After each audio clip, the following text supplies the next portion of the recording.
panas dikit 38 kasih paracetamol. Itu sakitnya bisa jadi lebih lama dibandingkan dengan nggak langsung dikasih paracetamol atau ibuprofen. Itu yang bilang bukan saya. Itu yang bilang adalah berbagai jurnal yang meneliti. Kita kasih solusi. Dokter Apin, Pak Dokter Spesialis Anak Arifianto, betul ya dok ya? Arifianto. Itu aja namanya, nggak ada tambahannya. Siap.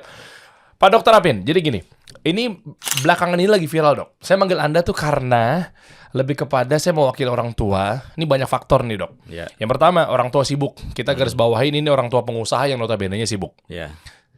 Kesibukan orang tua ini kan biasanya kan gara-gara misalkan dia nggak bisa diganggu, akhirnya ujung-ujungnya anaknya dikasih gadget. Tapi saya nggak terima dok.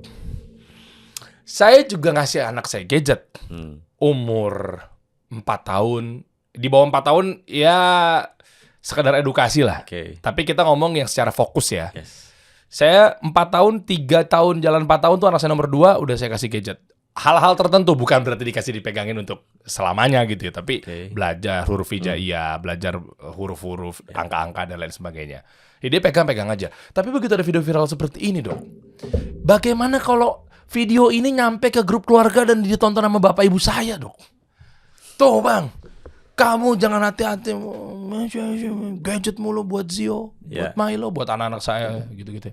Masa ini begini bener gak sih dok?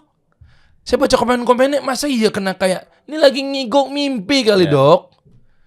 Tapi tuh akibat kecanduan HP, anak ini tidur sambil mimpi main handphone. Ada juga yang lainnya dok, yang katanya matanya jadi ya kan, atau matanya juling. Pas dicek ternyata filter. Oh gitu. Baik. Jadi sebenarnya batasan gadget pada anak tuh, apalagi pengusaha nih. Satu lagi dok, pengusaha ini biasanya kan karena sibuk kayak saya ini lagi syuting. Saya kemarin telepon sama istri saya, kan sekarang lagi demamnya batuk pilek, demam. Bener dok ya, lagi rame ya? Tiap hari ada aja. 3 anak saya kena tiga-tiganya tuh. Baru kemarin yang nomor 3, nomor 3 ke dokter. Gara-gara saya sibuk, saya harus syuting. Istri saya nelpon, udah biar cepet deh bawa aja dokter. Cuma istri saya langsung berontak, kamu nih kebiasaan dikit-dikit dokter. Lah memang kalau kita bukan ilmunya serahin pada ahlinya. Oke, baik. Dengan dalih biar cepet sembuh. Padahal saya gak mau diganggu lagi syuting. Sebenarnya gimana sih dok? Oke, saya kebetulan selain dokter spesialis anak, saya juga konsultan saraf anak ya. Jadi kan pas. Ya, jadi nanti saya akan coba bahas sedikit tentang kecanduan gadget tadi dari sisi persarafan atau dari sisi neurologi anak. Nah, itulah sebenarnya kalau melihat video tadi yang anaknya sampai terbawa-bawa gitu, atau mungkin ada yang seperti matanya gerakan otot segala macamnya, mungkin saja itu bisa terjadi, tapi itu kondisinya sebenarnya sangat-sangat jarang. Dampak dari gadget dengan perkembangan otak, terutama saraf anak, itu ternyata lebih dominan bukan ke hal-hal seperti itu.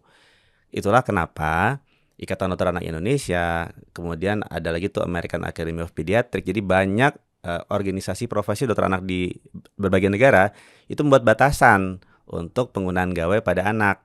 Jadi mereka memberikan batasan kalau anak di bawah usia 2 tahun itu sebaiknya tidak dikenalkan dengan gawai atau gadget sama sekali. Kalau gitu. 2 tahun pas? Nah, jadi dihitung ya begitu. Ulang tahun kedua langsung dikasih. Ada pembatasan juga. Jadi kalaupun nanti, udah ulang tahun kedua dikenalkan dengan gawai, itu tetap harus ada batasannya maksimal 30 menit, itu pun harus dengan pendampingan. Bukan berarti kita ambil alasannya kenapa sih harus ada pembatasan seperti itu. 2 tahun pertama itu dikenal juga sebagai 1000 hari pertama kehidupan ya. Jadi itu perkembangan otak sangat pesat dan sangat mudah menerima berbagai stimulus yang akan mempengaruhi sampai sekian puluh tahun ke depannya. Jadi harus benar-benar diisi dengan input atau masukan yang positif untuk perkembangan ke depannya nanti. Contohnya gimana dok? Ya, belajar ilmu-ilmu gitu. Nutrisinya harus benar-benar tercukupi. Jadi anak itu dari segi berat badan, tinggi badan juga harus benar-benar optimal. Karena sel-sel otak juga akan optimal kalau pertumbuhannya optimal. Kedua, yang disebut sebagai asah-asih asuh. Jadi pemberian asupan emosional, kemudian kognitif atau kecerdasan, tidak boleh ada teriakan-teriakan yang tidak ada alasannya, atau misalnya bentakan, atau misalnya anak yang diabaikan dengan orang tuanya karena sibuk tanpa alasan yang segera memenuhi keinginan anak, ya itu harus dihindarkan. Loh, tapi kan katanya kan kalau dia tantrum, Ya. dia lagi butuh kita, ya terlepas dari pengusaha nih misalnya Ya. ya, orang tuanya ya sibuk apa segala macam, kan katanya jangan mudah untuk diiyakan, Dok. Betul. Jadi itulah yang namanya ada ilmu parenting dan ada ilmu kesehatan bagi orang tua. Nah, saya mungkin akan lebih bahas ke ilmu kesehatan bagi orang tua terkait dengan masalah hubungan antara gadget atau gawai dengan perkembangan otak anak tadi. Oke. Nah, yang saya temui pada sebagian besar kasus, dan itu membuat orang tua datang ke saya, itu adalah anak-anak dengan keterlambatan perkembangan. Yang paling sering adalah keterlambatan perkembangan bicara anak. Atau kita kenal sebagai istilah itu speech delay. Oke. Kalaupun tadi disebutkan ada anak yang tantrum, ngomel-ngomel, marah-marah, emosi berlebihan, itu juga ada yang seperti itu. Dan itu ada sedikit faktor dari gadget, walaupun kan multifaktor, nggak cuma gadget saja. Nah, tapi kalau untuk bicara ini tadi ternyata cukup dominan. Dan saya melihat nih sekitar mungkin anak-anak kelahiran tahun 2020 sampai sekarang ini, itu ternyata banyak yang bicara itu terlambat dibandingkan dengan, saya nggak tahu kenapa, generasi yang lahir sebelum tahun 2020. Oh, gadget berarti. Nah, tapi belum tentu seperti itu juga. Belum tentu gadget. Gitu. Nah, tapi memang kontribusi dari gadget itu ada. Yang ingin saya jelaskan adalah hubungan antara pembatasan di bawah usia 2 tahun tadi dengan anak-anak terlambat bicara tadi. Kenapa? Karena anak-anak itu benar-benar harus dikenalkan dengan stimulasi bicara yang asli, yang original gitu, bukan yang artificial dengan menggunakan gadget tadi. Dan itu kan sifatnya monolog satu arah, tidak bakal bisa dapat dua arah, dan itulah peran dari orang-orang di sekitarnya, dari orang tuanya. Kalaupun orang tuanya sama-sama bekerja, dari mungkin apa kakek neneknya atau bahkan mungkin dari pengasuhnya, dan itu tidak akan pernah tergantikan dengan yang namanya gawai atau gadget tadi. Oh, tapi kan ada juga tayangan di gadget itu kan dua arah juga, Dok. Misalnya, ayo sebut huruf yang ini, huruf apa? A. Dia kan juga pasti akan ngikutin nggak sih? Apa beda ya, Dok ya? Sentuhannya? Tetap kan, nggak tahu ya kalau di masa depan bentuknya jadi AI, kemudian dia bisa ngerespon balik tapi yang sekarang kan tetap saja dia memberikan instruksi, tapi kan nggak ada respon balik dari si gadgetnya tadi. Oh, ternyata bener ya? Ya, dan sifatnya kan itu anak itu kan unik gitu. Bahkan istilah karakter anak hari ini sama karakter anak besok itu sudah bisa beda-beda lagi, dan anak itu sangat mudah untuk berubah gitu. Oke. Minggu lalu dia belum bisa memanggil orang tuanya, anak umur 12 bulan, bulan depan dia udah bisa manggil, bahkan kakek nenek pun bisa dipanggil. Jadi sangat pesat perubahannya. Itu yang harus benar-benar dimanfaatkan seoptimal mungkin. Makin lama paparan gadget, makin mengurangi kemungkinan peluang interaksi untuk menambah stimulasi kemampuan bicara anak tadi.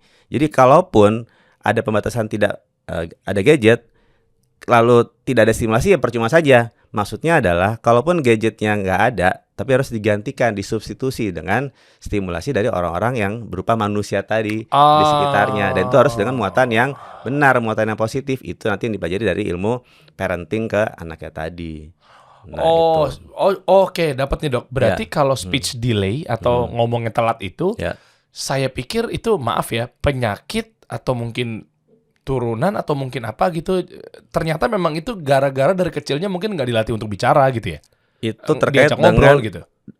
Saya memperhatikan pada anak-anak dengan perkembangan otak normal ya. Jadi anak yang misalnya terlahir tanpa cacat bawaan, tidak pernah kena penyakit yang kemudian mengenai otaknya. Kalaupun dia mengalami keterlambatan bicara yang sering dikenal sebagai speech delay tadi, itu karena stimulasi dari lingkungannya yang kurang. Itu sangat mendominasi sehingga dia mengalami keterlambatan bicara di kemudian hari.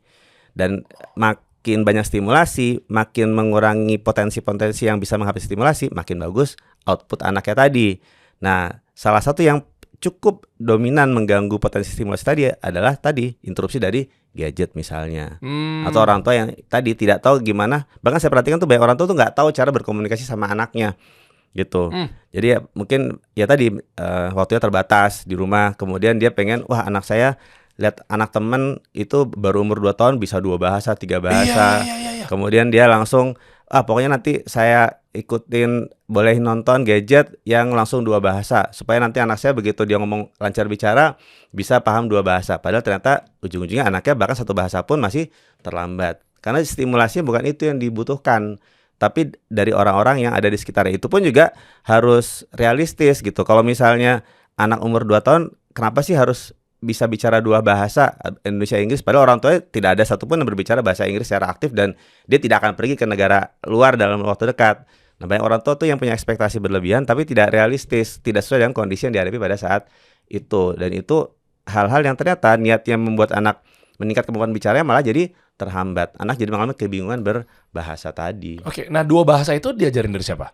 Dua bahasa, saya perhatikan seorang tua itu emang ingin anaknya bisa dua bahasa. Bukan. Maksudnya kenapa dia bisa dua bahasa sementara mungkin bukan diajarin atau mungkin bukan gara-gara ditontonin. Kan banyak tuh di YouTube kan tayangan-tayangannya kan ada dua bahasa juga tuh.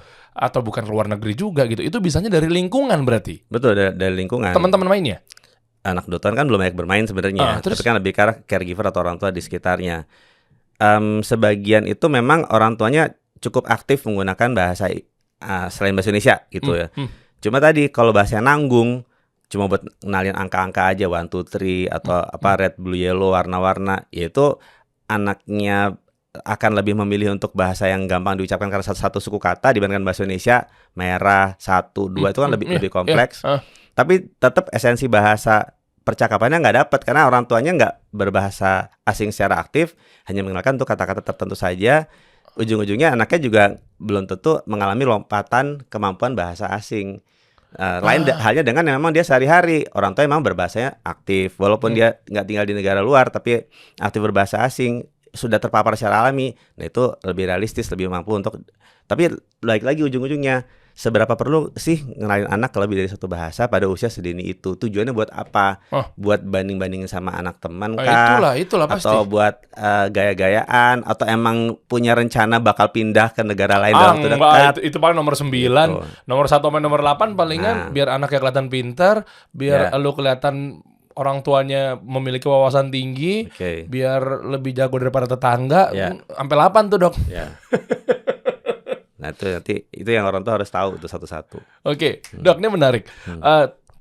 Anak saya tuh yang pertama A sampai Z-nya tuh bilangnya Indonesia. Anak saya yang kedua malah bahasa Inggris. Jadi kadang saya mau ngajarin, mau ikutan challenge gitu ya, mau tebak-tebakan apa segala macam kan. Ini huruf apa gitu. Mereka juga kayak bukan bercanda ya, debat-debat lucu gitu. Ini E, ini A, ini E. Itu kenapa ya dok ya? Apakah mereka berdua terpapar dengan gadget tadi? Iya, memang ada gadgetnya. Karena saya ngajarin dia kan kadang, ya ini kalau bahasa Indonesia, cuma dampingan. Saya setuju. Saya pernah baca ilmu parenting juga kalau dilepas, meskipun saya juga mungkin nggak tahu alasannya secara clear 100%-nya apa gitu ya. Tapi saya nalarnya paham. Orang ditontonin, didiemin, dia tuh kan cenderung dia nggak interaktif kan. Jadi cuma nonton. A, B, C, hijaiyah, alif, bata gitu kan.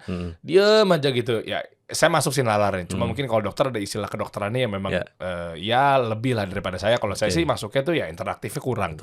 Tapi memang saya ajarin ini versi Inggrisnya, ini versi Indonesianya misal. Apakah jangan-jangan kalau feeling saya sih karena kenyamanannya? Tujuan ngajarin dua versi kenapa? Iya biar penguasaannya aja kalau saya. Arab, Indonesia, Inggris. Kalau saya mikirnya gitu. 3 ya umumnya. Sama sekali nggak ada urusan ke jago-jagoan ya. Kalau saya sih bukan ke situ karena saya pengen punya, ya kita nggak pungkirin ya siapa yang pengen punya anak pintar gitu. Minimal itu dulu. Ini bahasa Arab. Kalau di Arab kan karena memang sekolahnya TK Al-Quran. Di Babu Salam tuh memang ya khusus fokusnya di bahasa Arab kan. Ya udah saya harus kencangin tuh bahasa Arabnya biar dia akan mudah ngejar nilai misalnya. Indonesia sama Inggris ya internasional ya pada umumnya aja sih sebenarnya. Itu gimana dok? Salah. Jadi semua tuh kembali ke orang tuanya, alasannya kenapa. Jadi why-nya tuh harus diputuskan dulu dan itu harus sepakat antara suami dan istri. Gitu. Karena kalau nanti menghadapi anak, saya tuh niatnya anak saya dikenalkan begini, tujuannya apa? Pas di tengah jalan kok nggak sesuai harapan saya ya, mereka nggak akan bingung. Lain halnya kalau udah pokoknya dikenalkan aja, nanti mereka mendapatkan hal yang nggak sesuai ekspektasi, mereka bingung sendiri. Itu yang pertama. Yang kedua adalah anak itu cerdas ya, anak tanpa kelainan otak tuh cerdas gitu. Mereka mudah menyerap banyak hal secara audio maupun visual. Jadi apa yang mereka dengar ya itu masuk ke mereka semua. Nah, yang harus kita sebagai orang tua lakukan adalah membuat diskriminasi atau membedakan supaya nggak ada kebingungan. Jadi ya udah kalau misalnya bahasa Indonesia ya A, B, C, D dan seterusnya, kalau bahasa Inggris A, B, C dan seterusnya. Anak seringkali belum bisa membedakan itu karena usia belum mencapai usia 2 tahun atau lebih dari 2 tahun tadi. Nah, kalau menghadapi seperti itu, orang tua punya dua pilihan sebenarnya. Pilihan untuk akhirnya kalau menghadapi anaknya kayak bingung masuk bahasa yang mana. Tapi tadi kan dia kan ingin memberikan wawasan tuh. Nah, sekarang balik lagi, kalau misalnya anaknya bingung, orang tua punya dua pilihan. Mau ngasih tahu di awal, ini tuh bahasa Indonesia kita ini, itu Inggris saya. ini. Itu saya akhirnya. Tapi ada juga gini, yaudah deh, saya nggak perlu pusing-pusing ngebedain, biar nanti dia bisa ngebedain sendiri. Yang penting saya tahu cara nanggepin dia. Kalau misalnya dia ngomongnya pakai ABC, saya nanggepinnya juga pakai bahasa Inggris. Kalau dia ngomongnya ABC, saya ngomongnya bahasa Indonesia. Jadi kalau tidak ada yang istilahnya itu satu pilihan sebenarnya dalam hal seperti ini. Tapi orang tua selalu harus tahu kalau ngadepin A, solusinya kira-kira 1, 2, 3. Ngadepin B, solusinya 1, 2, 3. Gitu. Cuma tadi balik lagi ke tujuan awal. Yang penting niat awal saya supaya anak saya ini dapat wawasan berbahasa itu nggak melenceng. Nanti di tengah-tengah ternyata dia bingung, ya saya akan ambil keputusan. Mau saya cut aja, saya nggak kenalin dulu lebih dari satu bahasa, atau saya biarin aja sampai usia tertentu, sampai saya bisa ngebedain, anak saya ini kayak udah bisa kok ngebedain antara bahasa ini atau enggak, dan dia nggak ada kesulitan. Yang baik yang mana? Kalau saya sih akan mengambil pilihan pada saat itu kesepakatan suami istri yang mana. Kalau ini kayak anak kita lebih cocok di ini aja deh, di-cut dulu aja, jangan dikenalin lebih dari satu bahasa, satu dulu aja. Ya udah, cut aja dulu. Tapi kalau kayaknya misalnya ya, kita belajar dari pengalaman anak satu kedua deh. Kayaknya dia bisa tuh gitu, kakak-kakaknya juga bisa. Nanti kita kasih waktu deh sampai 2,5 tahun. Nanti kita tentuin kalau 2,5 tahun dia malah makin bingung, kosakata yang nggak nambah, bicara makin delay, ya udah kalau gitu kita nggak akan kasih. Tapi kita ada risiko loh 6 bulan ke depan buat tentuin ini mau kita cut atau mau kita terusin aja dia bisa sendiri. Oke. Kira-kira seperti bijak sih kayak gitu ya. Dan tadi saya juga sepakat ya sama Dokter Apin. Jarang-jarang saya juga sepakat lebih awal sama narasumber ya. Okay. Biasanya di awal saya kontradiktif terus gitu ya, karena untuk menggali atau mengambil dua sudut pandang ya. Tapi nggak apa-apa gini. Dengan pergaulan dok, pergaulan-pergaulan nih, misalkan tadi yang dokter sampaikan adalah ketika kita interaktif, ketika kita oke lah ada gadget tapi lebih banyak waktunya untuk ngobrol, komunikasi dan lain sebagainya. Akhirnya awalnya saya nggak percaya. Saya pikir gara-gara ngelihat anak-anak yang terposting, misal dalam artian mungkin ada artis atau mungkin ada edukasi-edukasi dari kedokteran yang lewat digital dan segala macam. Ternyata banyak ya contohnya, ya pokoknya tanpa saya sebutin lah anaknya siapa, artis siapa, apa segala macam. Anak ketiganya, anak keempatnya, atau mungkin anak kelimanya, pokoknya anak-anak yang adik-adiknya lah, itu lebih ceriwis, lebih kosakatanya lebih banyak, lebih ya pokoknya semuanya lebih cepat ngomong apa segala macam. Dan itu terjadi juga ke anak saya yang ketiga. Nah yang ketiga ini lebih banyak kosakatanya, lebih banyak, lebih cerewet lah, lebih macam-macam lah. Saya kaget gitu kan, loh kok jadi ngomong ini jadi seru aja gitu jadinya ngelihatnya. Artinya gara-gara kalau anak-anak yang adik-adiknya ini berarti bisa dibilang bonus dong. Mungkin bonus dalam artian gini, kan dia udah lahir ketiga, lahir keempat, dia berarti punya kakak 2 atau punya kakak 3 kan. Otomatis dia jadi banyak kosakata yang dia alamin dan dia dengar dan lain sebagainya. Itu berarti benar dong? Itu tidak berlaku sama untuk semua orang. Jadi ini kalau dalam kedokteran ini istilahnya namanya testimoni gitu. Misalnya testimoni dari Mas Dery, anak saya begini dan anak teman-teman saya begini. Tapi orang tua lain ternyata, dan saya sebagai dokter kan menghadapi banyak kasus gitu ya. Lain ceritanya, justru kakak-kakak yang ngomongnya cepet, adiknya malah nggak cepet. Tapi minimal kita ambil positifnya adalah secara nalar gitu ya, secara analisa. Banyak anak-anak yang akhirnya menyerap dari kakak-kakaknya. Iya, soalnya dia kan kalau ngumpul bertiga, ya, logikanya maaf siapa tahu nggak dok ya. Logikanya kan kalau anak pertama kan yang dihadapin itu lawan bicaranya ya saya sama istri saya. Sayanya sibuk tinggal berdua tuh. Istri saya masak, mandi sendirian tuh. Kalau ini kan sayanya sibuk, istri saya mungkin lagi ngurusin yang lain gitu, rumah kakaknya. Tapi kan ada teman ngobrol. Poinnya saya pikir begitu dok, bukan? Itu salah satu poinnya, itu salah satu benefit bukan jadi anak pertama sebenarnya. Tapi ingat ya, ini nggak berlaku sama untuk semua orang. Saya mesti bicara seperti ini kenapa? Karena saya lihat beberapa orang tuh terlena, orang tuh terlena gitu kan. Saya udah pengalaman sama anak pertama saya berhasil, anak kedua oke aman, anak ketiga harusnya aman juga. Tapi ternyata nggak seperti itu. Nah, ketidak waspadaan dini inilah yang membuat orang tua datang dalam kondisi terlambat. Misalnya karena merasa anak pertama kedua perkembangan normal-normal saja, menganggap anak ketiga belum ngomong nih gitu, mungkin nanti deh ngejar umur sekian, dulu kakaknya begitu. Tapi ternyata sampai umur 2 tahun belum ada kosakata sama sekali yang jelas. Ternyata anaknya mengalami, apakah dia mungkin ternyata ada autism spectrum disorder, atau ada gangguan komunikasi yang lainnya. Tadi karena terlena dengan anak pertama dan anak kedua. Nah makanya mau anak keberapapun itu, semua orang tua itu harus punya buku manual, buku panduan untuk bisa memantau pertumbuhan dan perkembangan anaknya. Itu sebenarnya sudah dibekali tuh sejak ibu hamil. Itu ada buku pink namanya kalau di puskesmas, di rumah sakit itu ada tuh buku kesehatan ibu dan anak. Itu harusnya digunakan supaya terpantau. Jadi saya pesannya jangan sampai terlena mentang-mentang udah anak ketiga atau keempat dan seterusnya. Atau saya ambil contoh paling sering deh, masalah ASI, masalah menyusui. Anak pertama ASI eksklusif lancar, anak tumbuhnya bagus, anak kedua juga sama. Pas anak ketiga ketemu sama saya, lahirnya 3,5, masa umur sebulan lahirnya berarti cuma 2,5 sampai turun sekilo. Itu kan ada masalah. Dia ngerasa saya ngasihnya ASI gitu, sama kayak kakak-kakaknya. Tapi ternyata dia nggak ngeh gitu loh, karena dia terlena dan mungkin tidak mau atau belum belajar. Jadi nggak tahu, oh anak saya ternyata ASI-nya kurang. Saya juga nggak tahu parameter ASI saya kurang tuh seperti apa. Ini contoh dalam hal pertumbuhan anak tersebut. Jadi sesibuk apapun orang tua, anak ketiga keempat gitu, atau merasa sudah cukup puas anak 1, 2, 3 aman, belum tentu loh anak keempat aman, belum tentu loh anak 5 aman, karena tidak ada anak yang sama. Jadi selalu waspada, makanya ada namanya stimulasi perkembangan dan pemantauan baik pertumbuhan maupun perkembangan, dan itu harus ada pakai buku manual, buku KIA-nya tadi, buku kesehatan ibu dan anak tadi. Tapi perasaan istri saya nggak pakai buku-buku begitu, Dok. Nah, enggak. Maksudnya ini bener penting ya. Pakai, cuma suami aja nggak tahu. Ya. Memang istri saya sih perihal buku tidak apa ya, nggak pernah ketinggalan, Dok. Oke. Iya kan? Buku anak, ya, buku kesehatan, buku tabungan biasanya tuh selalu apal tuh dia tuh, apalagi yang ketiga tuh. Iya betul.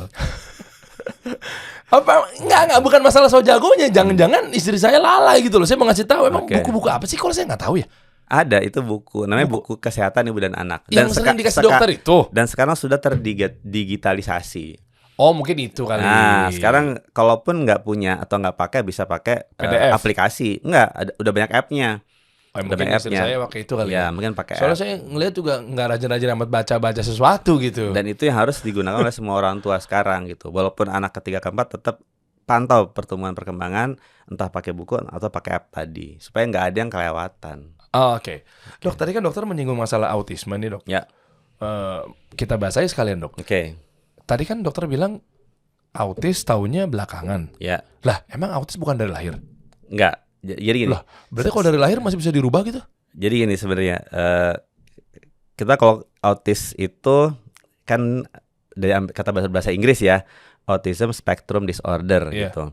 Jadi ini sebenarnya adalah salah satu bentuk gangguan atau kelainan perkembangan pada anak yang ada ciri-cirinya. Anaknya dengan keterlambatan bicara, anaknya dengan kontak mata yang buruk terhadap orang lain, anaknya yang tidak merespon baik ketika dipanggil. Jadi nggak langsung respon, anaknya terlambat menunjuk ke objek, dan ada gerakan tertentu, misalnya dia suka tangannya flapping, atau dia menyukai objek yang berputar-putar atau berulang-ulang, atau menderetkan benda. Itu sebenarnya sejak dia lahir itu sudah punya potensi akan menjadi autism di kemudian hari, tapi nggak terdeteksi sampai usia tertentu. Dan rata-rata baru ketahuan setelah usia 12 bulan atau lebih dari 12 bulan. Berarti benar dari lahir kan autis? Sebenarnya dari lahir. Itulah lagi-lagi kenapa harus pakai buku manual tadi atau aplikasi tadi, supaya tahu. Karena kalau kita benar-benar memantau pertumbuhan perkembangan dengan parameter objektif dari buku manual atau app tadi, nggak akan terlambat untuk ketahuan anak ini ada gangguan atau keterlambatan perkembangan termasuk autism tadi. Loh, kalau terlambat apa maksudnya? Dalam artian kalau lebih cepat tahu nih anak autis lebih bisa cepat sembuh tahu, gitu? lebih cepat diintervensi akan lebih bagus lagi dalam hal berbagai kemampuan perkembangan lainnya. Oh, makin paham. terlambat ketahuannya, makin lambat diintervensi, akan makin sulit untuk mengembalikan ke fungsi seperti anak-anak yang lainnya. Loh kan katanya nggak bisa sembuh ya? Dia bahasanya gini, tidak disembuhkan tapi bisa diterapi. Bukan, maksudnya bedanya antara tahu lebih dini sama antaran tahunya tuh mungkin terlambat. Bedanya tuh apa? Kan ya mohon maaf ya, maksudnya autisnya tetap nggak bisa sembuh. Bedanya lebih susah untuk mengembalikan sama seperti anak-anak seumurannya. Lebih sulit, tapi lebih sulit. autisnya nggak bisa sembuh atau bisa sembuh? karena ini bukan penyakit misalnya seperti kena Pilek, apa ya, batuk. cacar air, nanti hilang cacar airnya, atau dulu kena COVID terus virusnya hilang. Karena ini bukan penyakit akibat kuman masuk terus dia pergi keluar jadi sembuh, ya kita bilangnya dia tidak sembuh, tapi bisa diterapi. Dan terapi itu sangat bergantung kepada kapan seusia dia ketahuan untuk pertama kalinya, dan seagresif apa terapi dikerjakan begitu ketahuan untuk pertama kalinya. Setelah telatnya taunya tuh biasanya orang tua tuh di umur berapa? Rata-rata ya. Telat ya, paling telat. Ya telat tuh kadang-kadang ada menjelang usia 7 tahun baru ketahuan ada. Kan udah sempat sekolah. Tadi dia tuh tidak ngeh bahwa anaknya itu sebenarnya, tapi ini kasusnya jarang ya, terutama bagi mereka yang menengah ke atas sangat jarang ketahuan. Tapi ada gitu kelompok menengah ke bawah misalnya yang benar-benar tahunya tuh terlambat sekali gitu. Tapi kalau secara umum batasannya itu rata-rata di usia 2 tahun. 2 tahun udah kelihatan. 2 tahun itu kalau saya bilang sebenarnya udah terlambat gitu. Jadi kalau bisa ketahuan sebelum umur 2 tahun. Makanya gunanya buku tadi. Ya, dan satu hal, kalau ragu-ragu atau merasa ada yang nggak wajar sama anak, udah deh langsung konsultasi ke dokter aja. Wajarnya tuh bisa diukur nggak, misalkan kalau anak tantrum, anak hiperaktif, itu kan belum tentu autis. Belum tentu autis, karena autis, anak autis banyak yang hiperaktif. Tapi tidak semua anak hiperaktif sudah pasti autis. Oke. Begitu. Oke. Nah, ini jadi tahu nih edukasi. Sebenarnya masih banyak banget pembahasannya ya, teman-teman. Ini satu persatu ya. Saya juga masih ya mengira bahwa Anda akan nungguin ya, ketika tadi kan di depan disinggung mengenai kalau dikit-dikit dokter gimana nih. Apalagi gini, Dok. Yang namanya stigma kedokteran. Ini saya langsung ngomong pertama kalinya di depan dokter spesialis anak nih, guys. Saya harus memberanikan diri nih. Dokter itu kan komersil kan katanya kan. Nah, seru nih. Dikit-dikit ke dokter. Bilang aja pengen dapat duit. Nanti kita bahas tuh, Dok. Soalnya saya termasuk yang saya juga dulu yang ngiranya begitu, kayak saya sibuk pengusaha, belum lagi ngejar target, belum lagi buat mikirin gaji karyawan. Sakit dikit, batuk dikit, anget dikit, kita takutnya step kan. Dokter aja deh. Nanti kadang debat. Nanti istri, kamu jangan dikit-dikit dokter dong. Ada 2 sisi nih. Mungkin dari ntar dikit-dikit dikasih antibiotik, obat, aku nggak mau. Atau yang kedua, dokter kan bisa aja bilangnya, ayo dong, jangan cepet-cepet jangan kelamaan ditanganin sendiri. Kalau memang ada masalah, cepet larikan ke dokter. Muncul itu mungkin orang tua, dikit-dikit komersil. Jadi panjang tuh, Dok. Nah, apakah memang harus seperti itu gitu loh? Dalam artian boleh nggak ditangani dengan obat-obat rumahan dulu? Ya saya sebut merek deh, biar buat edukasi aja ya. Sunmol. Apalagi sih biasanya tuh? Cukup.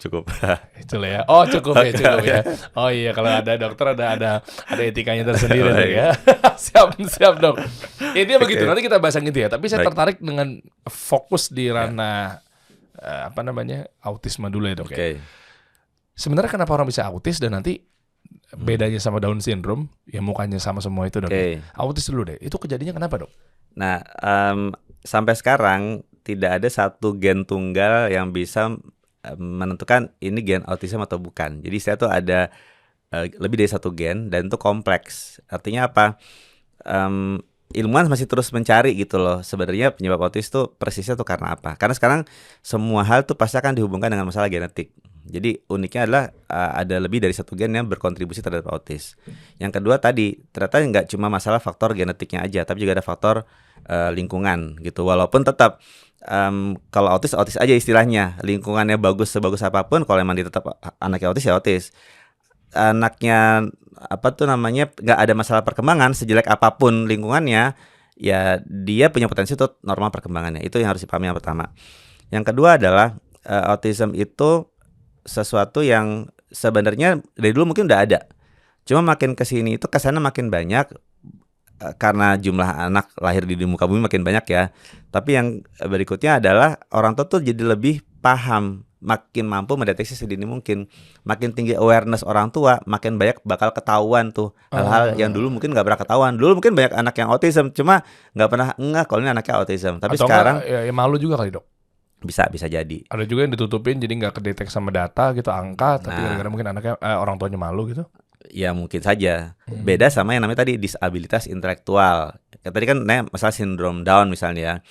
Nah, anak sindrom Down itu identik ya dengan yang namanya disabilitas intelektual, atau dulu bilang itu retardasi mental atau anaknya kurang cerdas ya, terlambat semua perkembangannya. Ya. Anak-anak autism itu sebenarnya secara kognitif, secara kecerdasan mereka tuh cerdas sama kayak anak-anak lain. Ya. Bahkan beberapa anak autis tuh ya lumayan jenius gitu ya, sampai ada film-film Korea tuh yang dibuat di Amerika, bisa Good Doctor gitu, autis bisa jadi dokter dan seterusnya, atau ada autis tapi kemudian dia jago dalam hal ekonomi. Itu mungkin saja karena anak autism itu adalah anak yang harusnya kecerdasan normal. Beda sama anak yang disabilitas intelektual yang IQ-nya kurang. Itu memang terlambat tuh perkembangannya, biasanya motorika terlambat, bahasanya terlambat, dan itu bukan anak yang autism. Itu dua hal yang sebenarnya berbeda. Tapi baik anak yang autism atau anak yang disabilitas intelektual, dua-duanya masuk kategori gangguan perkembangan pada anak yang harus segera diterapi begitu ketahuan. Begitu. Itu kan karenanya apa? Katanya kromosom ya? Apa sih? Saya nggak paham tuh yang ya, kalau Down syndrome itu namanya ada di kromosom 21-nya itu harusnya sepasang jadi 3 gitu. Namanya trisomi 21 namanya kalau sindrom Down. Kenapa dok ya? Kayak gitu tuh. Emang turunan, maaf ya, ini kita edukasi teman-teman ya. Turunan Enggak. Virus. Kalau trisomi 21 atau Down syndrome tuh biasanya mutasi. Jadi berubah sendiri aja. Lah kok bisa? Itulah uniknya manusia, janin manusia. Tiba-tiba orang tuanya sehat walafiat, nggak pernah ada faktor penyakit genetik apapun. Tapi anaknya ternyata terlahir dengan kelainan genetik. Ya qadarullah lah ya. Ada yang menghubungkan dengan faktor usia gitu. Jadi katanya dan memang ini secara statistik makin tinggi usia kehamilan seorang ibu makin tinggi risiko mengalami Down syndrome. Tapi cukup banyak ibu-ibu yang bahkan usia 20-an tahun baru hamil anak pertama, lahir anak pertama, anaknya Down syndrome itu juga cukup banyak. Oh, jadi datanya yang paling akurat yang mana? Ya secara statistik akan tinggi risiko untuk Down syndrome kalau pada usia kehamilan yang tua. Tapi tidak bisa dipungkiri usia kehamilan muda pun tetap bisa ada peluang Down syndrome. Jadi ya semua orang bisa melahirkan anak dengan bisa hamil anak Down syndrome dan melahirkan anak yang Down syndrome. Itulah sebabnya ada penyakit yang mirip Down syndrome namanya hipotiroid namanya. Ini sekedar informasi ya. Dan itu sesuatu yang bisa di screening sejak lahir dengan pengambilan darah namanya. Dan itu kita di Indonesia nih sekarang sudah ada screening. Jadi bayi-bayi berlahir itu ada pemeriksaan lab-lab tertentu yang dilakukan untuk mendeteksi sedini mungkin ada kelainan bawaan apa. Salah satunya ada kelainan namanya hipotiroid yang mirip dengan Down syndrome tadi. Karena nggak semua yang mukanya Down syndrome ternyata dia Down syndrome, tapi ada yang namanya hipotiroid. Bedanya apa? Kalau hipotiroid itu bisa diobati dan obatnya ada. Dan itu akan menumbuhkan dan mengembangkan anak dengan potensi yang sama seperti anak yang lainnya. Lagi-lagi tadi nih bukti kalau tidak ketahuan, tidak dideteksi sedini mungkin, ya udah dianggapnya anaknya ada keterlambatan perkembangan, masalah otak, dipasrahin di terapi terus. Ternyata dia ada hipotiroid yang ada obatnya. Kalau dia nggak pernah ketahuan, cuma diterapi, nggak akan optimal perkembangannya. Beda dengan yang diterapi juga dikasih obat juga. Itu penyakit yang mirip Down syndrome namanya hipotiroid kongenital. Itu bisa diobatin, tapi kalau Down syndrome nggak bisa diobatin. Tidak, tapi ingat semua anak Down syndrome tetap punya peluang untuk tumbuh dan kembang normal seperti anak-anak yang lainnya. Jadi mereka tetap harus distimulasi, diintervensi supaya bisa seperti anak-anak yang lainnya. Dan anak-anak Down syndrome banyak juga. Memang banyak yang akhirnya bersekolah di SLB ya, tapi banyak juga yang bisa berusaha di sekolah umum. Ada beberapa yang bisa melakukan hal seperti itu. Oke, jadi usia kehamilan tua tuh dikategorikan tua tuh umur berapa dok? Secara umum di atas 35 tahun kalau untuk yang Down syndrome tadi. Tapi sekarang sudah bergeser ke arah 30 tahun ke atas. 30 tahun ya? Tapi kan di Eropa Amerika kan mereka rata-rata juga di atas 30 tahun. Jadi ada yang batasi 35 atau di atas 40 tahun. Dan itu menjadi apa ya, nalar dan edukasi juga nggak sih ke para ibu-ibu apa segala macam ya. Mungkin lebih kepada bukan nikah muda juga ya, apa ya, edukasinya apa ya dok ya kalau kayak gitu ya? Ya janganlah hamil di umur 35, masa gitu? Enggak juga, jadi ya udah benar. Jadi jangan menunda menikah dan jangan menunda hamil. Jangan menunda nikah, jangan menunda hamil. Ya. Apalagi memilih child free. Gimana dok child free dok? Child free itu apa sih? Iya sih. Seru nih dokter, pengen bahas itu apa enggak dok? Enggak ya. Bukan kompetensi saya. Bukan kompetensi ya. Ya. Okay. Child free gitu kan, jadi bisa pacaran terus umur hidup sama suami istrinya gitu kan. Bukan kompetensi ya dok ya? Ya tapi kabarnya yang tidak hamil itu risiko penyakit ke perempuan tadi malah lebih tinggi kan, seperti apa kanker serviks dan seterusnya. Jadi memang kehamilan persalinan itu mengurangi risiko kanker serviks juga. Tuh, udah kode ya dari dokter Apip ya. Berarti dokter ada di kubu yang jangan child free ya. Oke. Siap dok. Oke. Berarti 35. Nah, artinya gini dok, kalau yang memang belum dapat anak dok, Ya. Allah belum kasih, Ya. belum takdirnya. Oke. Lah dia nikah umur 22 tahun. Ya. 23, 24, 25, 26, 27, 28, 29, 30, 31 belum dapat anak. Ya. Taunya memang dalam artian pas udah umur 35, ya kan pengen lah tuh pengen punya anak gitu kan. Tapi dapat edukasi terkait mungkin khawatir anaknya Down syndrome. Ini kan kita kan upaya ya dok ya, ikhtiar kan, bukan berarti kita pasrah gitu aja. Betul. Artinya taunya baru dikasih di 35. Atau bahkan pas udah masuk 35 jadi udah deh gue gabung sama Ormas Child Free aja deh. Ya jadi gimana dok, serba salah nih daripada takutnya malah pas lahir anaknya begitu. Ini sekali lagi disclaimer teman-teman, bukan berarti anak Down syndrome itu kita harus kucilkan, diskriminasi, bukan. Ini kita ngomong secara sunatullah dan fitrah manusia yang ya siapa sih yang nggak pengen punya anak sehat, ya alhamdulillah gitu. Bukan berarti ya kita harus bersyukur kalau apapun memang qadarullah anaknya mungkin lahirnya Allah takdirkan jadi A, B, C, ya kita harus rawat. Bukan berarti ditelantarkan teman-teman. Tapi kita ngomong secara fitrah yang secara logisnya dulu aja dok. Gimana? Apa yang harus mereka lakukan? Bisa melakukan pemeriksaan deteksi dini dengan memeriksakan cairan ketuban pada ibu hamil tadi. Jadi cairan ketubannya diambil dengan teknik dokter kebidanan tahu. Sebelum hamil nih? Ketika hamil. Ketika sudah hamil. Di hamil 3 bulan pertama nanti ada usia tertentu, dokter kandungan tuh tahu dilakukan namanya amniocentesis ya, diambil cairan gitu dengan menggunakan jarum yang sangat kecil. Nanti dilihat apakah janinnya nanti ternyata kromosomnya ada trisomi 21 atau sindrom Down atau bukan. Loh, kan itu kan udah hamil duluan, Dok. Memang. Lah terus gimana? Maksudnya sejauh ini belum ada rekayasa genetik untuk sel sperma bertemu dengan sel telur, tapi nggak boleh, jadi itu belum ada kemampuan seperti itu. Maksud saya manusia dibatasi untuk tidak bisa melakukan hal itu. Iya betul, memang itu udah kuasa Allah gitu ya. Tapi artinya saya pikir ya sebelum ngecek air ketuban kan itu kan ya ada proses yang sebelum hamilnya gitu dok. Tapi kan kalau udah hamil sejauh ini sih belum ada. Lah terus kalau begitu udah tahu cek ketuban nih kelihatan. Betul. Lah bukannya malah makin drop dan down ya. Malah yang ada malah ya mohon maaf ya, setan ngeganggu. Wah udahlah gugurin aja lah, malah jadi gitu dok. Ya di negara-negara tertentu yang membolehkan abortus pada yang sudah wah ini anaknya bakalnya dengan kondisi seperti apa, ya mereka bisa saja melakukan hal seperti itu. Tapi di negara kita tidak memperlakukan hal seperti itu. Jadi ya cuma sekedar tahu ya tadi mending nggak usah ketahuan sama sekali jadinya. Kan? Saya pikir tadi dicek tuh bahwa Anda ini gennya mengarah ke sini, Anda ini punya keturunan atau mungkin sel-selnya mengarah ke sini gitu. Itu nanti lebih panjang tuh masalah etika kedokteran dan seterusnya, itu pembahasannya jauh lebih panjang lagi. Jauh lebih panjang ya. Jadi lebih baik bahas child free aja. Bahas batuk pilek aja deh. Dok, satu lagi dok mengenai anak nih dok, ini menarik nih. Harusnya ke dokter kandungan ya. Tapi nggak apa-apa, barangkali dokter tahu karena nanggung nih, udah kita bahas mengenai tadi udah bahas ketuban lah apa segala macam. Tapi nggak tahu ya dokter mau jawab apa enggak. Kalau nggak mau jawab ya tinggal bilang aja ya. Cara menentukan dan pengen punya anak cowok cewek itu gimana sih dok? Nggak tahu caranya.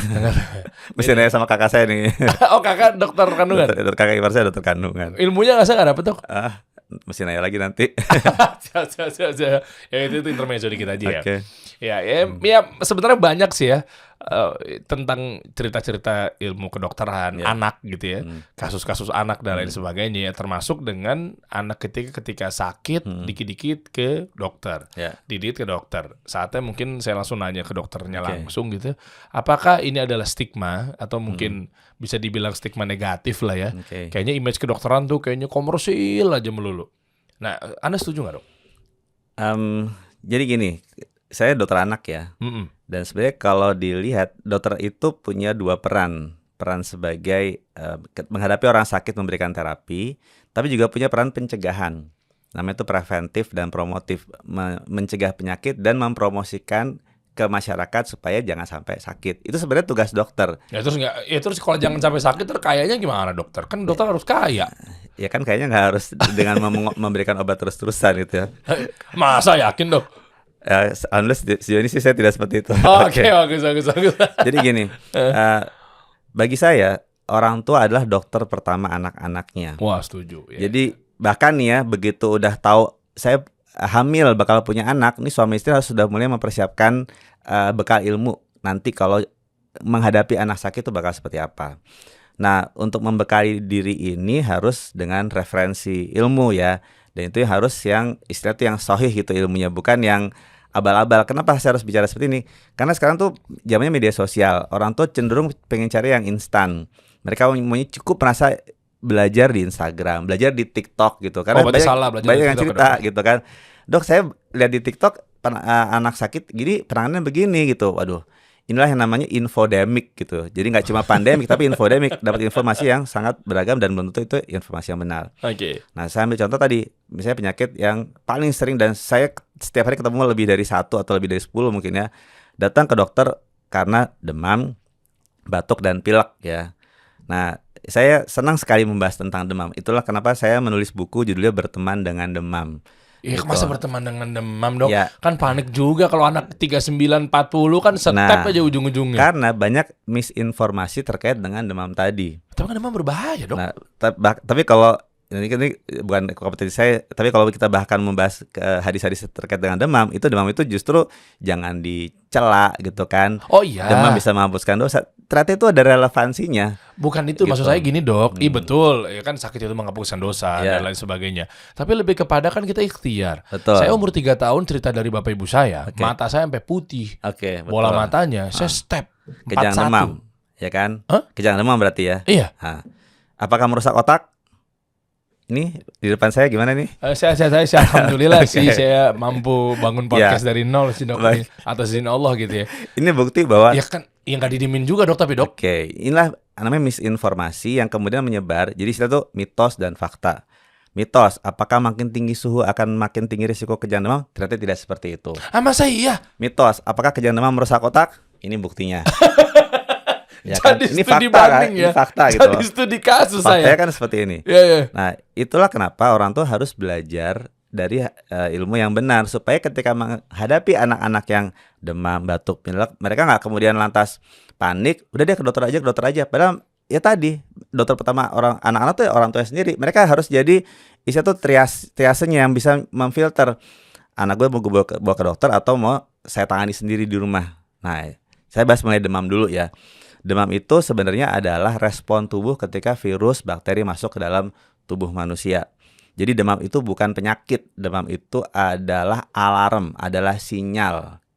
Justru anak saya demam nih, berarti ada sesuatu yang masuk ke tubuh anak saya, entah virus atau bakteri, misalnya seperti itu.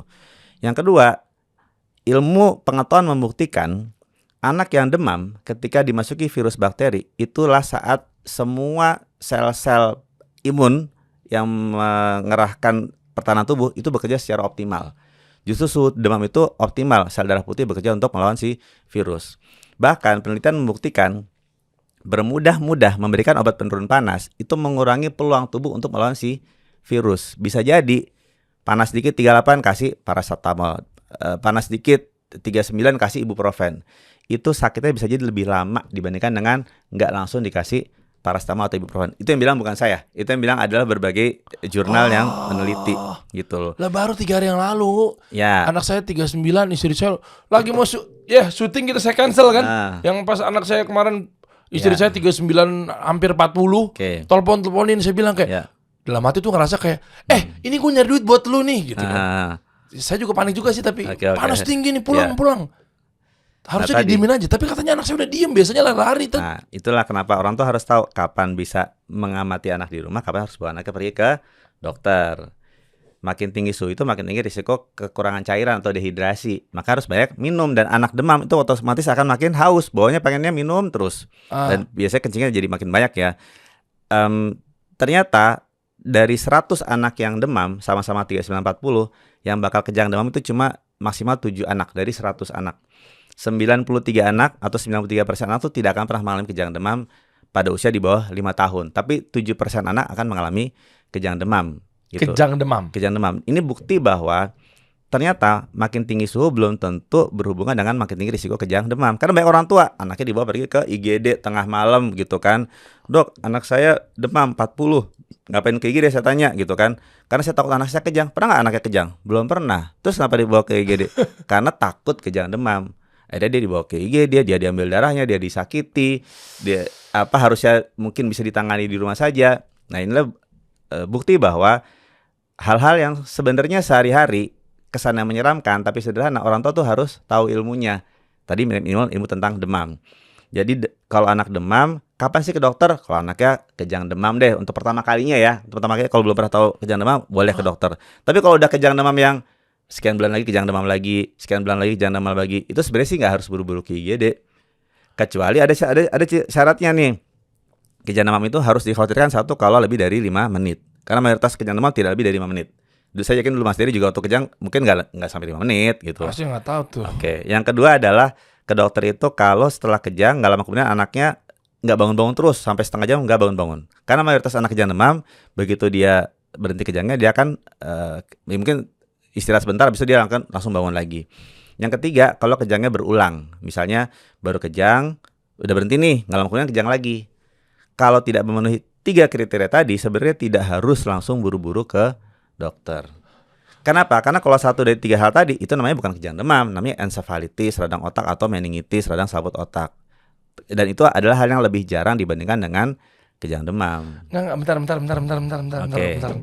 Enak ya, Anda kan dokter ya. Ya. Maksudnya anak kejang, demam, tungguin 5 menit gitu. Anda dokter dong. Ya. Kita orang tua biasa. Kita konten kreator. Anak panas, entar dulu sayang, belum 5 menit. Kayak bisa gitu. Iya gak sih? Dim, Anda harus cobain Dimas jadi orang tua. Dim, Anda buru cepat menikah deh. Enggak, Anda enak banget gitu. Maksudnya mohon maaf nih dok nih. Kali ini saya pengen berdebat dengan Anda nih dok. Orang tua mana yang membiarkan seorang anaknya panas tinggi 40, belum 5 menit, cuma diantepin baik gitu. Ayo terus, masih 3 menit nak. Tenang, kata dokter Apin minta sampai 5 menit dulu. Kan nggak gitu dok cara mainnya dok. Ya panik lah kami. Wahai dokter. Nggak bisa tadi, apa satu lagi. Kejang reda. Iya, abis itu kejang lagi. Kejang lagi, itu masih didemin tuh? Enggak, kalau udah kejang lagi, sebenarnya sih sama. Kalau belum 5 menit, itu masih dok, ini kita tunggu dulu. Anda jangan bercanda dok. 5 menit lama loh dok. Baik. Nah, maksudnya Anda dokter tuh kayak, tenang saya dokter, paham. Iya. Sekarang Anda balik, saya balik nih dok. Anda pengusaha, perusahaan. Saya tahu cara cash flow segala macam. Ketika nggak bisa gaji karyawan, saya bisa bilang sebentar, tinggal tunggu aja piutang yang Anda pasti kan mau nggak mau nggak bisa tuh. Masalahnya analoginya nggak sama. Nggak sama dong. Ini mohon maaf nih, nggak apa-apa nih kita berdebat dok. Mungkin saya memang nggak punya gelar apa-apa dan saya pasti diserang sama haters yang terhormat. Nggak apa-apa. Saya mau wakil orang tua awam soalnya. Saya juga pasti akan dibela sama orang tua awam kok. Pasti ternyata. Saya akan diserang. Nggak, gimana ceritanya? Tadi saya nggak setuju. Tadi ada 3 fase. Nunggu 5 menit dulu. 40 nih nggak, Anda berbicara 40 apa 37 nih? Saya menjelaskan derajatnya nih. Saya menjelaskan demam 38, 39, 40, 41 tuh nggak ada bedanya, sama-sama demam. Nggak bisa dok. Panasnya tinggi dok. Baik. Step, campek, apa tuh? Gitu-gitu lah, tampek. Demam berdarah. Aduh. Nah, nanti coba lihat di YouTube ya tentang kejang apa. Tapi yang bahasa yang orang-orang bule ya, febrile seizure atau kejang demam atau febrile convulsion. Akan lihat sendiri anak di luar negeri, anak-anak kejang demam apa yang dilakukan orang tuanya? Ngambil handphone, ditungguin, direkam. Kenapa? Karena dia harus jelasin ke dokter nanti. Saya begitu. Kalau anak kejang, tolong direkam kejangnya. Enak aja sih dokter. Sebentar dok. Kultur Indonesia sama bule beda dok. Bule pengen anaknya mungkin cepat bisa antisipasi serangan, latihan buat kepekaan. Anaknya masih umur 6 bulan dicemplungin ke laut. Tahu kan video itu kan? Tapi umur 1 tahun. sih. Ada bule-bule kan gitu kayaknya tuh. Sebagian kecil. Itu buat apa sih? Saya sekarang mau nanya deh. Saya juga nggak tahu biar tuh. cepat berenang ya. Apa sih? Saya juga nggak paham. Tahu nggak pernah tahu video yang umur 1 tahun dilempar? Itu bule dong. Iya. Kita kultur Asia. Baik. Tropis. Sip. Sesuaikan dengan daerah-daerahnya. Kalau tadi Anda tolak ukurnya bule, saya nggak terima. Memang bule agak-agak tuh orang tuh kalau bule itu. Kultur kita nggak nyampe itu. Lagi demam, handphone diapain? Direkam. Jadi kalau anak lagi kejang demam. Iya, kejang nih demam nih, kejang kan. Handphonenya buat apa? Dimiringin dulu. Iya. Handphonenya diambil buat 2 hal. pertama direkam kejangnya seperti apa, supaya kalau ke dokter bisa ngejelasin. Yang kedua sambil lihat ini udah berapa menit ya, 1 menit, 2 menit, nah seperti itu. Orang tua mana Indonesia ngeliat anaknya kejang di handphone. Semangat nak, ayo 1 menit lagi nak, belum 5 menit. Masa begitu dok? Ya, saya sebagai dokter saraf anak, pasien-pasien saya banyak yang epilepsi. Dan mereka bisa nunjukin, pasien-pasien saya nih, mereka bisa nunjukin, dok anak saya tadi kejang, kayak gini nih kejangnya. Oke, kejang kayak gini. Jadi saya bisa menduga nih, oh berarti ini masih kejang ya, obatnya apa dosisnya kurang segala macam. Itu yang dilakukan oleh orang tua yang anaknya epilepsi. It's fine kalau direkam tuh untuk bukti. Tadi kan tapi nggak selama itu kali. Oke. Nah, jadi kalau membaca, dan ini pun saya hadapi ketika pasien kejang demam di hadapan saya pun ikutan panik sebagai dokter. Tapi ya tadi saya orang yang percaya dengan ilmu pengetahuan gitu ya. Dan saya tunggu, dan saya tahu itu kejang demam atau bukan gitu, karena bisa membedakan lah. Anda tahu bisa bedakan. Orang tua kan seperti kami kan nggak tahu ini bisa bedakan ini akan ke step atau kemana. Ya, karena pada akhirnya secara keumuman 90% lebih kejang demam tadi memang tidak lebih dari 5 menit. Dan itu yang bisa diceritakan oleh semua orang tua yang anaknya mengalami kejang demam. Yang jelas mereka harus tahu anak kejang mesti ngapain. Anak kejang satu dimiringkan. Ke mana? Mau ke kanan boleh, ke kiri boleh, menghadap kiblat juga boleh, terserah, pokoknya dimiringkan. Ya. Kenapa? Karena takutnya lagi minum, lagi makan, tersedak kalau misalnya dia terlentang. Jadi dimiringkan supaya tidak ada risiko tersedak makanannya. Yang kedua tadi, jangan dimasukkan tangan, jari atau sendok, jangan masukin ke mulut. Karena kebiasaan sebagai orang tua, begitu anaknya kejang langsung masukin ke mulut. Karena takut katanya lidahnya kegigit. Lidah kegigit itu ada pada sebagian kecil kasus, tapi nggak ada yang sampai lidahnya putus gara-gara kegigit gitu. Yang ada malah memasukkan tangan ke mulut anak, tangan kita bisa berdarah, luka, kemudian malah jadi darahnya masuk ngalir ke rongga mulut anak tadi, malah berbahaya. Atau masukin sesuatu kayu apa terus patah, itu malah bisa masuk saluran rongga mulut. Jadi kalau membaca di semua panduan, termasuk di Indonesia juga sama, tidak boleh masukkan apapun ke dalam mulut ketika anak sedang mengalami kejang. Yang ketiga tadi, kita sangat boleh menunggu sampai 5 menit tadi gitu. Saya agak kurang suka sama menunggu 5 menit itu dok. Ya meskipun itu adalah edukasi ya, saya hargai ilmu Anda gitu dok. Tapi maksudnya gimana cara meyakinkan kami orang tua kayak lagi kejang tinggi 40 bukan dibawa ke dokter tapi dipelototin, diantepin. Itu aja sih saya masih nggak terima dok. Gimana cara meyakinkan saya dok? Karena kebanyakan sambil bukan diantepin ya, dipelototin, sambil panik gitu ya, kemudian nyari pertolongan, manggil manasin mobil atau motor supaya cepat ke klinik. Biasanya udah keburu berhenti duluan. Jadi seringkali tuh anak-anak datang ke IGD rumah sakit, klinik sudah tidak kejang lagi sebenarnya. Itu yang paling sering kami temui. Ya alhamdulillah kan? Alhamdulillah. Loh kok bahasanya biasanya udah berhenti duluan. Kayaknya berhenti salah gitu kayaknya tuh. Alhamdulillah, justru itu kejang demam kan nggak sampai 5 menit. Iya. Oke, itu ilmu tentang kejang demam ya. Nah, itu demam dan kejang demam. Jadi saya kembali menyimpulkan, demam itu bukan penyakit. Demam itu adalah alarm, adalah suatu pertanda ada daya tahan tubuh bekerja dengan baik. Jadi kalau daya tahan tubuh bekerja, demam itu akan muncul.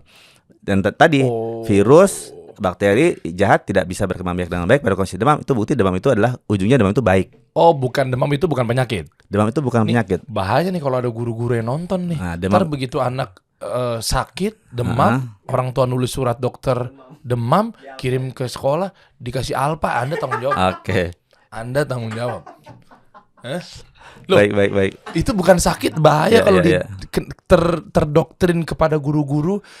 Anak saya anget badannya belum lama kemarin, saya izin ke dokter. Karena ada yang namanya diagnosis. Jadi diagnosis itu dalam kedokteran bukan demam.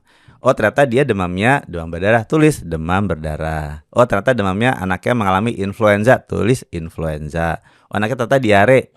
Itu sebagai diagnosis, bukan demamnya. Begitu. Oh bilang dong kan edukasi maksudnya. Ini kan belum nyampe. Itu kan belum selesai kan ngomong. Gitu. Ya maaf. Ya kan kita tahunya kan anget demam gitu. Ya maksudnya kan kalau gini kan enak jadinya influenza. Emang itu kalau nulis influenza guru salah lagi. Nah ini penyakit nggak ngerti ya, ngarang-ngarang doang nih orang tua. Salah lagi. Nggak usah keren-keren banget, panas gitu aja paling dok. Nah justru saya ingin mengedukasi bahwa demam, batuk, pilek itu bukan diagnosis, tapi diagnosisnya apa? influenza, selesma. Sama nih, saat ini kan banyak orang tua tuh datang ke saya karena anaknya mengalami batuk pilek atau yang dibilangnya tuh apa ISPA gitu ya. ISPA apa? Sebenarnya itu infeksi saluran pernapasan Ah, akut Oke. gitu. Jadi ada ISPA, itu ada ISPA atas, ISPA bawah. ISPA atas tuh yang di batuk pilek, ya, selesma atau influenza. ISPA bawah tuh kalau sudah sampai sesak napas, misalnya mengalami pneumonia. Dan itu sangat mudah menular. Kakaknya baru hari ini udah membatuk pilek, besok nular ke adiknya, nular lagi ke adiknya. Baru sembuh masuk sekolah lagi, tular-tularan. Jadi Iya. penyakit yang paling baik dialami anak yang jumlahnya lebih dari satu di rumah, atau kalaupun anaknya satu tapi sudah sekolah, itu adalah penyakit tadi, ISPA atas tadi, si selesma atau influenza. Dan ternyata selesma influenza ini adalah penyakit akibat virus. Dan virus itu eh, dimatikan sendiri oleh daya tahan tubuh manusia, oleh daya tahan tubuh kita. Dan ternyata pemberian obat yang namanya obat batuk lah, obat pilek itu sebenarnya tidak diperlukan sama sekali pada anak yang mengalami ISPA atas tadi. Jadi tadi kalaupun ke dokter, ya sebenarnya tidak harus ada yang diresepkan dalam bentuk obat juga kalau anaknya sekedar mengalami selesma atau influenza, yaitu demam batuk pilek tanpa sesak. Tapi kalau sudah ada sesak napas, ya udah itu harus pergi ke dokter, pergi ke rumah sakit karena jatuhnya sudah kemungkinan bukan infeksi virus yang cukup didiamkan, ditangani di rumah saja, tapi harus pergi ke rumah sakit. Oh, Seperti oke. Nah, itu. kalau kayak gini berarti artinya brand-brand obat-obat akan mengalami penurunan dong omsetnya. Soalnya kan tadi Anda katakan bahwa kayak jangan dikit-dikit paracetamol, jangan dikit-dikit begitu gitu kan. Nah, demam juga tadi kalau kita mundur lagi dikit Ya. ya, demam itu bukan penyakit. Betul, Sehingga kalau semakin kita kasih obat-obatan, betul.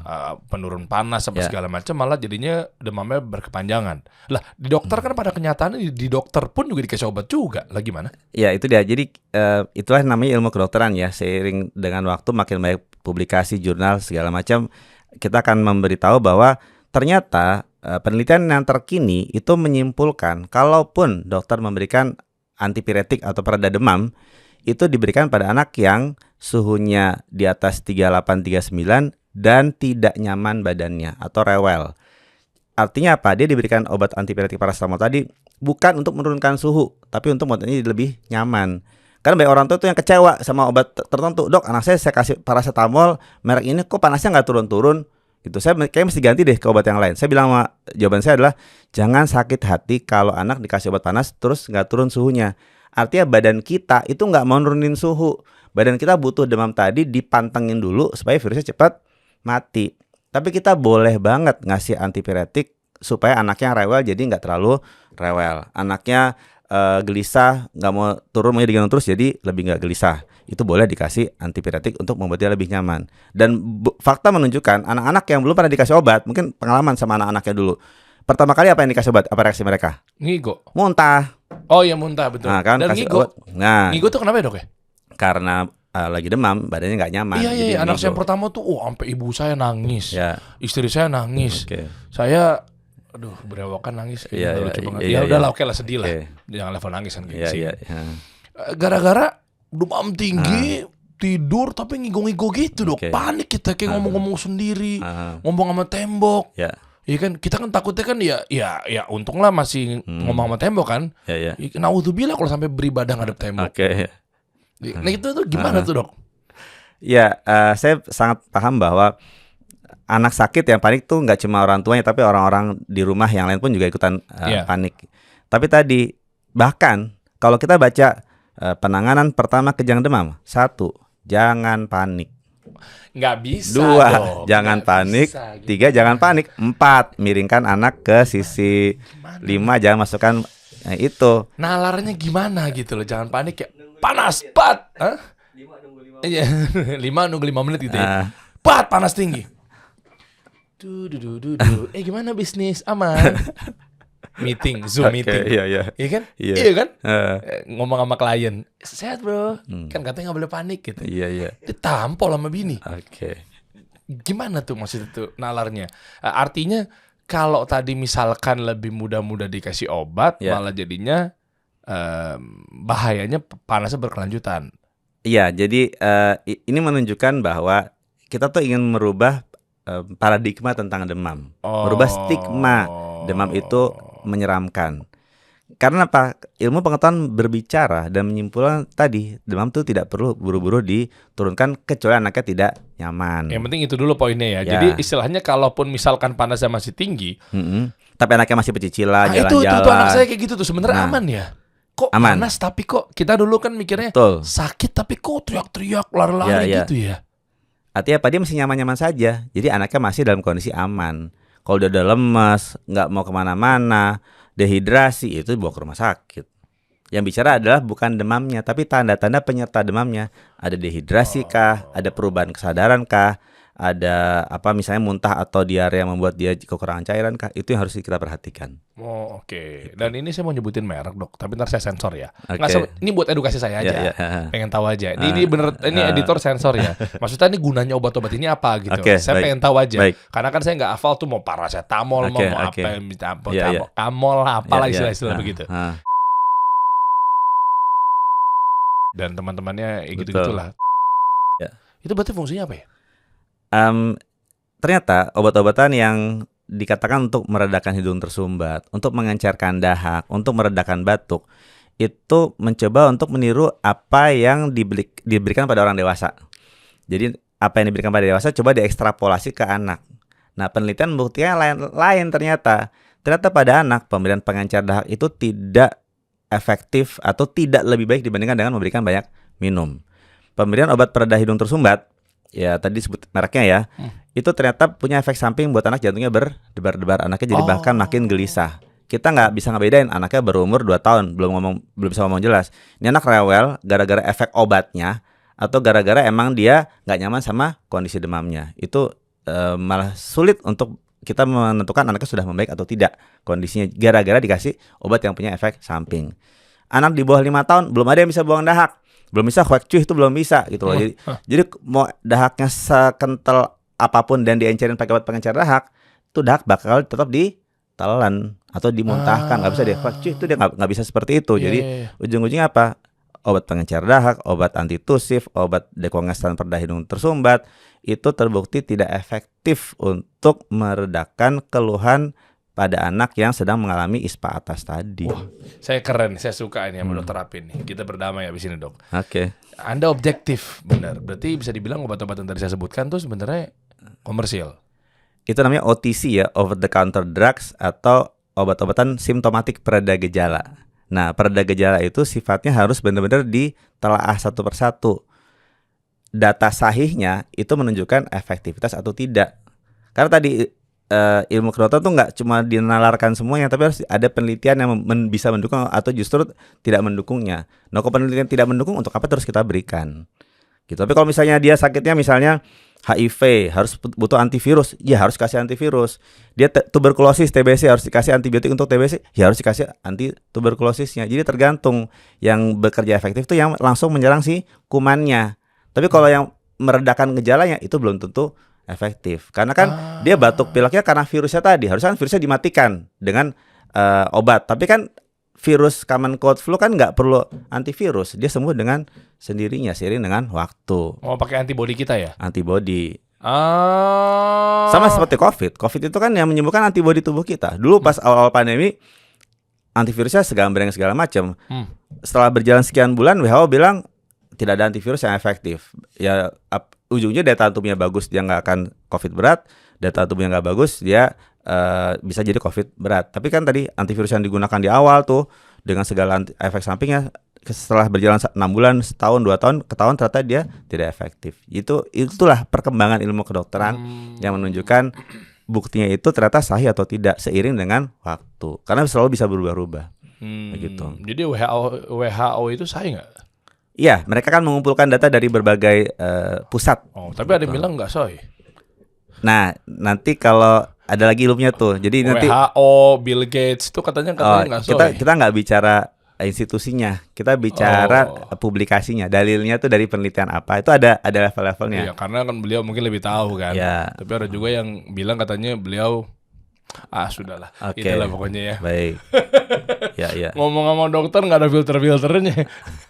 Aman dok. Jadi buat teman-teman yang sekiranya sekarang udah tadi sempat kepikir mengenai gadget, tadi kan dokter juga kan ahli saraf juga bisa dibilang untuk anak ya. Ya. Nah jadi gadget itu kesimpulannya ya ada baiknya juga kalau untuk belajar, tapi mungkin bisa berbahaya juga dok ya. Jadi sangat terkait dengan usia ya. Jadi kalau sudah di atas 2 tahun sebenarnya lebih bisa digunakan, itu pun tetap harus dengan pendampingan.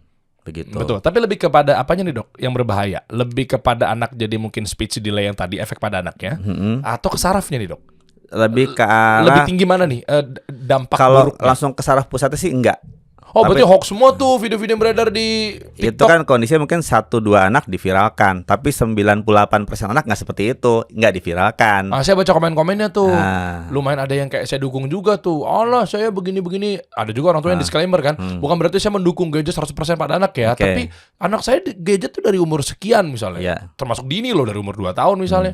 Sekarang udah SD, mau SMP misalnya. Aman-aman aja tuh. Nah, saya serba bingung nih. Jadi gimana sih, apa buat takut-takutin grup Nah, keluarga itu doang? namanya testimoni. Jadi testimoni 1-2 orang yang mampu mempengaruhi pemikiran sekian orang, oh ternyata nggak masalah. Padahal di luar sana fakta menunjukkan 98% mengalami hal yang sebaliknya. Tapi tadi tidak cukup viral untuk menembus persepsi orang banyak. Itulah namanya infodemic tadi. Infodemic itu harus benar-benar difilter dengan sangat hati-hati. Nah, makanya sebagai orang tua yang bijak dalam menerima informasi kesehatan itu, jangan cuma 1-2 referensi dari media sosial, usahakan membaca dari artikel. Kan banyak sekarang artikel-artikel ya, bahasa Indonesia pun juga banyak. Cuma tadi mungkin butuh waktu baca 5 menit sampai 10 menit. Luangkanlah 5 menit 10 menit baca artikel dibandingkan cuma sekedar ngelihat reels yang ada di Instagram atau di TikTok tadi. Live TikTok gitu ya. Ya. Tapi gini dok, jujur dok. Sekarang pertanyaannya ke dokter. Dokter punya anak dok, Anak saya 3. anak 3. Pakai gadget. Pakai gadget, apalagi mereka pas pandemi kemarin anak saya kan udah sekolah semua. Ya otomatis mereka juga itulah. Ini kondisi dilematis itu terjadi pada saat pandemi kemarin. Oke lah. Kita Gitu. nggak berbicara pandemik nih, secara normatif aja nih. Ya. Paling kecil umur berapa dok? Kelas 3 SD. Oke, yang paling kecil itu kenal gadget dari umur berapa? Dari sebelum 5 tahun. Sebelum 5 tahun. Ya. Umur sebelum 5 tahun, umur 1 bulan, umur sebelum 5 tahun tuh, dok? Enggak. Belum. Waktu kayak 2 tahun kurang dia masih belum kenal dengan gadget. Kalau saya tidak salah ingat ya. 2 tahun lebih ya. Nah, tapi tadi kita usahakan mengikuti panduan yang memang diberikan. Tapi saya harus bicara realistis. Saya seringkali ketika ada orang tua datang ke saya konsultasi dengan saya tidak pernah menganggap mereka tuh sama semua. Oke. Saya gini, saya seorang saya mengurus anak saya 3 sendirian di rumah, nggak ada asisten. Saya sekali-sekali harus dong ke kamar mandi gitu kan. Anak saya mungkin nggak bisa anteng kalau nggak dikasih gadget. Saya tidak bilang, oh nggak bisa kayak gitu. Saya juga nggak akan bilang seperti itu juga gitu loh. Pada kondisi yang sangat darurat gitu ya, urgent ya sudah. Mungkin terpaksa selama beberapa menit mereka terpapar. Iya. Tapi tadi begitu udah kelar, tadi habis lihat apa? Oh gini ya, nanti terus dibahas, didiskusikan. Nah, jadi ada penjelasan sesudahnya. Ya kan tadi anaknya baru umur 9 bulan. Nah 9 bulan bisa anteng tuh lihat YouTube di depan gitu ya. Apalagi sekarang kemudian shorts semua kan, YouTube shorts itu kan menarik semua anak. Ya tadi cuma jangan dibiarin berlama-lama. Dan orang tua juga banyak yang kemudian menggunakan gadget itu supaya anaknya mau makan. Iya. Karena sekarang banyak orang tua tuh khawatir sekali anaknya nggak mau makan, langsung khawatir anaknya stunting, beratnya turun dan sebagainya. Padahal sudah diberikan panduan membuat anak mau makan bukan dengan cara memberikan gadget tadi. Tapi tadi pada kondisi yang saya harus maklumi gitu loh, tidak ada asisten sama sekali di rumah dan dia benar-benar harus ngurus bahkan lebih dari 1 anak, ya sudah tidak terhindarkan. Tapi tadi tetap harus ada pembatasan dan kompensasi gitu loh. Berarti saya harus mengkompensasi nih. Waktu yang anak saya tadi pakai buat gadget, saya harus tahu dong dia nonton apa, saya harus bisa ngejelasin. Tapi langsung saya alihkan ke yang lainnya. Apa saya mau ngasih bacaan buku, apa saya kok mau ngasih dia Storytelling kayak dong yang ya main kertas apa dirobek-robek Iya, atau iya. nempel-nempel stiker. Itu harus ada pengganti sesudahnya. Oh, Begitu. oke. Ya, sebenarnya ada pertanyaan berikutnya sih receh sih, Dok. Hmm. Dalam artian katanya ada yang bilang kalau nggak mau kena sarafnya, Oke. gadgetnya pakai iPhone. Katanya kalau handphone Cina katanya Waduh. bener, Dok. Iya, Ada yang bilang begitu. Saya baru Dok. tahu tuh. Ada, Dok, katanya. Katanya gara-gara handphone yang Cina lebih tinggi radiasinya. Katanya nggak ada ketahanan, yang nggak ada protektornya. Ya. Jadi sehingga gampang banget tuh terpapar tuh radiasinya, jadi gampang misalnya kena saraf apa segala macam. Kalau iPhone katanya lebih canggih. Ini terlepas dari saya pengguna iPhone atau bukannya ya. Katanya kalau iPhone itu protektornya kuat. Jadi nggak cepet panas HP-nya, itu menandakan bahwa kalau handphone panas berarti lebih kepada handphonenya itu lebih mudah untuk menyebarkan radiasi secara radiatif gitu. Bener nggak sih, Dok? Nah, ini sesuatu yang masih terus diteliti. Jadi dampak radiasi jangankan buat anak ya, buat semua usia gitu. Bahkan kita orang dewasa kan dia bilang kalau tidur dekat handphone risiko kanker dan segala macam. Setahu saya belum ada satu penelitian yang istilah sahih benar membuktikan hubungan sebab akibatnya. Tapi sudah ada yang mencoba untuk membuat prediksi jangka panjang ini nggak bagus gitu. Tapi tadi nah ilmu kedokteran itu tadi harus ada level of evidence-nya gitu. Selama level of evidence-nya belum cukup kuat, saya nggak bisa bilang radiasi dari iPhone lebih rendah dibandingkan dengan radiasi dari handphone Cina tadi misalnya. Tapi kita ambil hal positifnya saja gitu loh. Ya kan ada anjuran sekian jaraknya ketika menyaksikan gadget. Kemudian tidak boleh ada gadget di kamar, tidak boleh ada blue light dari gadget ketika sudah masuk ke kamar. Tidak boleh ada gadget 1 jam sebelum anak itu mulai tidur, karena itu akan membuat dia akan makin lama tidurnya. Itu yang panduan yang harus kita pakai gitu. Jadi kalau udah sejam sebelum anak tidur itu udah gadget free deh benar-benar. Itu ya harusnya usia berapapun, termasuk anak-anak SMP, SMA yang sekolahnya juga belajar pakai gadget, ya harusnya sejam sebelumnya tuh udah nggak ada gadget sama sekali. Jangankan SMP, Dok. Termasuk Anda, saya, dokter juga begitu. Kadang saya mau janjinya dalam hati, Bismillah tidur jam 10 ya. Alhamdulillah jadi jam 12. Kenapa? Coba 2 jam scroll. Gelap-gelapan lagi. Salah dokter saya waktu kecil kali ya. Saya lempar aja. Mungkin dokter saya dulu nggak ngingetin saya. Padahal zaman dulu dokternya belum punya handphone juga. Gitu ya.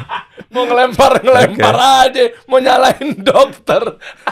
Kalau teman-teman mau konsultasi sama dokter, bisa Dokter Apin ya. Bisa langsung di mana nih, Dok? Langsung kontak ke DM atau mungkin di link atau apa, Dok? Ini terakhir mungkin dokter bisa kasih pesan-pesan dan juga gimana caranya mau konsul atau datang praktek di mana, Dok? Rumah sakitnya di mana?